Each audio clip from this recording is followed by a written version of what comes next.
Son las 10 de la mañana y 18 minutos. Actualizamos las noticias en Mañanas Blue. Mucha atención. Este martes 23 de diciembre, el gobierno del presidente Gustavo Petro expedirá el decreto para definir el aumento del salario mínimo para el año 2026. Ya ha anticipado el gobierno que será un aumento de más del 10%. Se habla de un rango que iría entre el 12% y el 16%, y el Ministerio de Trabajo está precisamente ambientando y cobrando ese incremento. Marcela Peña. Ricardo, así es, el aumento del salario mínimo será el tema central de la locución del presidente Gustavo Petro, que saldrá en las últimas horas con motivo de la Navidad. Allí está aprovechando el gobierno para ambientar la decisión. Escuchen lo que dice hasta ahora en redes sociales el ministro de Trabajo, Antonio Sanguino.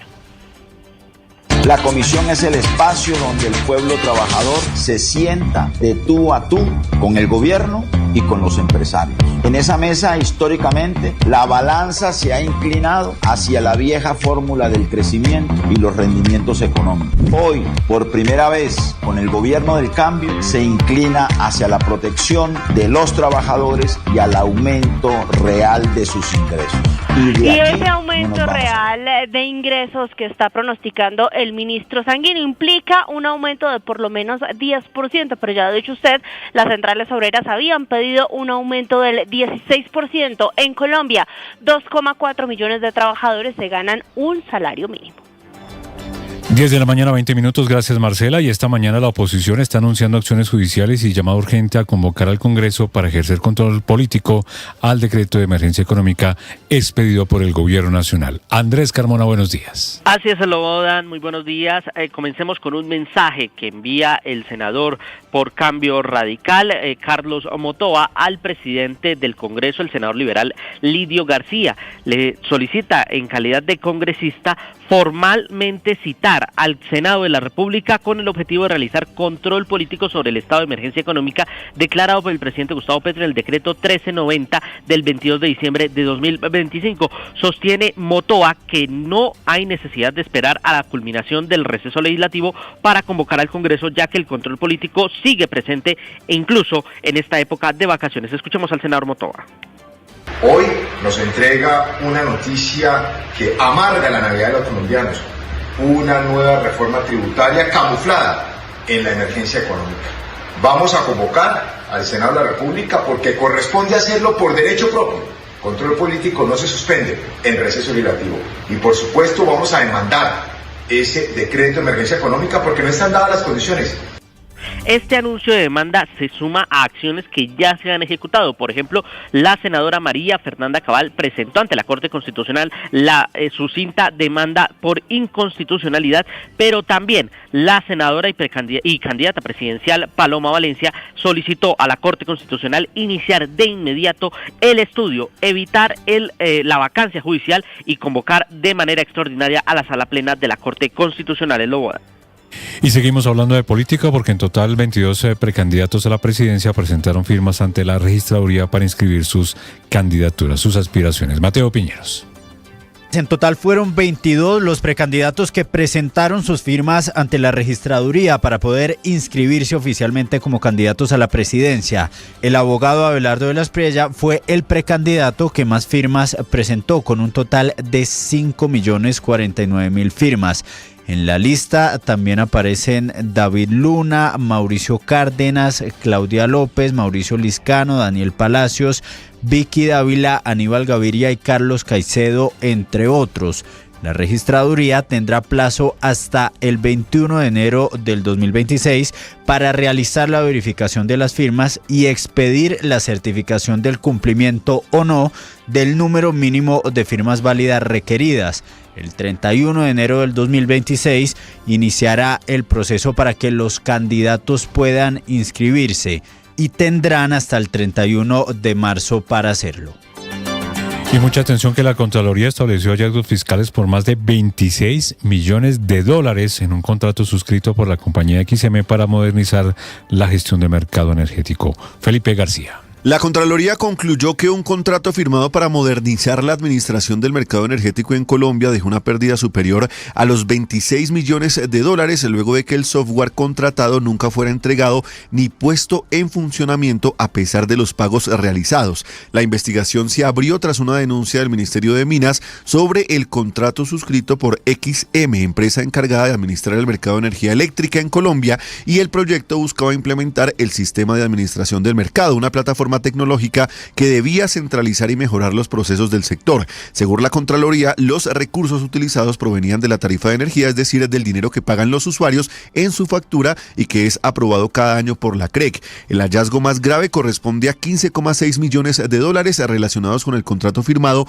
con el consorcio Siemens Edimensions. El ente de control estableció que el proyecto tuvo retrasos, múltiples prórrogas y faltas graves y que el sistema nunca fue entregado completo ni recibido a satisfacción. Aún así, XM realizó los pagos por bienes y servicios que no se materializaron, generando un daño a los recursos públicos. Las acciones para reclamar y demandar al contratista, según el informe, se activaron cuando el perjuicio ya estaba hecho. Además, la Contraloría identificó otro hallazgo por 10,5 millones de dólares por contratos de soporte y mantenimiento, pese a que el sistema no existía o no podía operar. El informe ya fue remitido al Ministerio de Minas y Energía para las acciones legales correspondientes. Y hay noticia importante en Bogotá porque el secretario de Gobierno confirmó que a las 2 de la tarde habrá una mesa técnica con el grupo de recicladores que protagonizaron esas protestas, esos bloqueos ayer en Bogotá. Nicolás Rodríguez. Hace pocos minutos el secretario de Gobierno, Gustavo Quintero, confirmó que hoy a las 2 de la tarde habrá una segunda mesa de diálogo con el grupo de recicladores que ayer generó caos vehicular en Bogotá sobre la autopista norte y la NQS a lo largo de la mañana. Una manifestación que duró aproximadamente 12 horas. Lo que sí fue enfático el secretario es que definitivamente el distrito no va a negociar el decreto 014 del 2023, con el que se dice que definitivamente está prohibida la clasificación de residuos en el espacio público, que es lo que el grupo de recicladores estaba pidiendo desde ayer. El secretario de Gobierno es Gustavo Quintero. Hoy a las 2 tenemos reunión. Ellos tienen algunas demandas sobre el 014, pero lo que sí es claro es que la clasificación de las basuras en el espacio público no está permitida y además no vamos a ceder en eso. Vamos a encontrar salidas, vamos a buscar opciones de la mano con ellos. Por su parte, el secretario también confirmó que fueron 27,000 personas afectadas por las movilizaciones de ayer que afectaron la movilidad, principalmente por la autopista sur y la avenida NQS, y asimismo confirmó lo que adelantó ayer Blue Radio, la presencia de menores de edad en coches, carrozas y además en brazos en medio de las manifestaciones, por lo cual aseguró que la intervención de la policía fue complicada.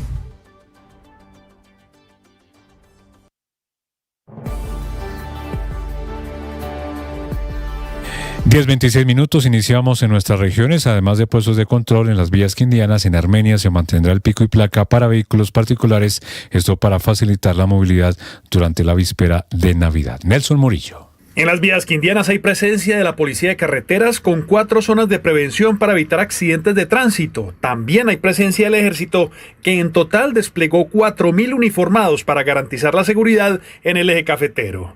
Sobre los controles en las vías y la expectativa de movilidad, este mes se refirió la mayor Sara Novoa, jefe de la Policía de Carreteras en el Quindío. Y esperamos en lo que falta del mes de diciembre una movilidad de aproximadamente 150.000 vehículos por las carreteras quindianas. Hacemos un llamado al cumplimiento por las normas de tránsito, ya que en lo corrido del mes las infracciones más recurrentes han sido no tener licencia de conducción, SOAT y revisión técnico-mecánicas no vigentes. En todo el perímetro urbano de Armenia, el pico y placa permanece para vehículos particulares con placas terminadas en 9 y 0 para este miércoles 24 de diciembre. Solo se suspende la medida para el servicio de taxi. Todo con el objetivo de facilitar la movilidad en la capital quindiana, que tiene varias obras de infraestructura en desarrollo. Y hablamos ahora de noticias de orden público porque asesinan a un tesorero de la Junta de Acción Comunal de la vereda del Jardín, esto en zona rural de San Pablo, en el sur del departamento de Bolívar. El líder había sido retenido por hombres armados el pasado domingo y su cuerpo fue encontrado en las últimas horas. Dalia Orozco. La racha violenta que dejó 4 personas asesinadas en las últimas 48 horas en el sur de Bolívar sigue sumando víctimas. La alcaldía del municipio de San Pablo confirmó el asesinato del líder comunitario Jairo Díaz Salazar, cuyo cuerpo cuerpo fue encontrado en una zona apartada en inmediaciones del corregimiento de Santo Domingo. Díaz Salazar, quien se desempeñaba como tesorero de la Junta de Acción Comunal de la vereda El Jardín, habría sido sacado a la fuerza de su finca por hombres armados desde el pasado domingo 21 de diciembre. Detrás de este hecho, que ha generado conmoción y alertas, estaría la subestructura Jorge Iván Arboleda Garcés del Clan del Golfo, que delinque en la zona. A través de un comunicado, la alcaldía de San Pablo condenó el secuestro y posterior asesinato del líder comunal y los otros hechos violentos ocurridos recientemente en esta zona, al tiempo que pidieron apoyo a las autoridades para garantizar la seguridad de la comunidad.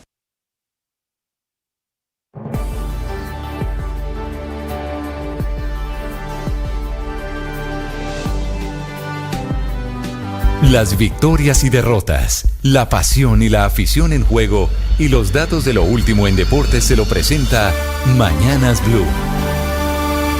10:29 minutos, prográmese con los deportes para hoy en Mañanas Blue. Acción de colombianos en el viejo continente. El Crystal Palace, sin Daniel Muñoz, quien está lesionado, pero con Jefferson Lerma, enfrentará por la Copa de la Liga al poderoso Arsenal, que es líder de la Premier. Ambos clubes se medirán por un cupo a las semifinales del torneo a las 3 de la tarde. En Portugal, Luis Javier Suárez tendrá acción con el Sporting frente al Vitória Guimaraes. El Samario será pieza clave de su club, con el cual tiene ya 11 tantos, a solo 3 del líder de goleo Pavlidis del Benfica. El duelo será a las 3:45 de la tarde.